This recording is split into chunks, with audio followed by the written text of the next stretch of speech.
जय माता दी सभी भक्तों को। सभी भक्तों पर माता रानी की अपार कृपा बरसती रहे।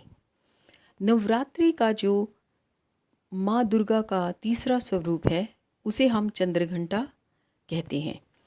उनके जो मस्तक पर घंटे के आकार का अर्धचंद्र सुशोभित होता है, इसलिए उन्हें चंद्रघंटा के नाम से पुकारा जाता है। यह रूप अत्यंत वीरता और उग्रता का प्रतीक है, लेकिन साथ ही भक्तों के लिए शांति और सौम्यता भी प्रदान करता है।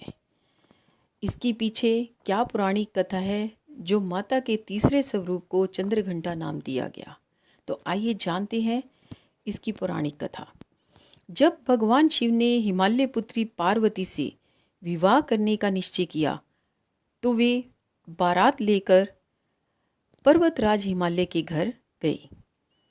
उनका जो स्वरूप था उस समय वो बहुत ही भयंकर था, यानी उनके शरीर पर भस्म लगी हुई थी, गले में नागों की माला थी और उनकी जटाएं बिखरी हुई थी, साथ में भूत प्रेतों की टोली भी थी। यह रूप देखकर हिमालय राजा और देवी पार्वती के जो भी रिश्तेदार थे वे सब भयभीत हो गए। उस समय माता पार्वती ने उनको अपने सौम्य रूप में आने के लिए पहले खुद चंद्रघंटा रूप धारण कर लिया। इस रूप में वे 10 भुजाओं वाली सिंह पर सवार होकर और हाथों में शस्त्र धारण किए हुए प्रकट हुई।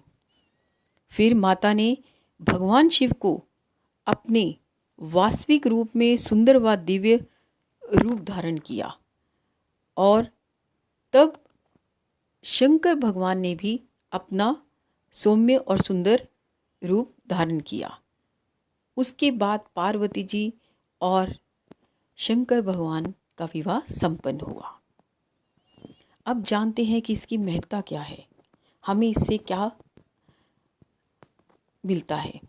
माँ चंद्रघंटा की उपासना करने से जो भी भय और जो हमारे शत्रु हैं और विघ्नों का जो भी है वो नाश होता है। उनके घंटे की ध्वनि से ही असुर और दुष्ट शक्तियाँ भाग जाती हैं। भक्तों को साहस, निडरता और शांति और सौम्यता और सौभाग्य की प्राप्ति होती है। माँ के ध्यान से जीवन से हमारा जो भय है वो मिट जाता है और हमारा आत्मविश्वास बढ़ता है। इस तरह से माता रानी की यह पुरानी कथा हमें यह बताती है कि माँ दुर्गा का तीसरा स्वरूप चंद्रघंटा क्यों कहलाया। माँ का जो प्रिय भोग है वो खीर है। जय माता।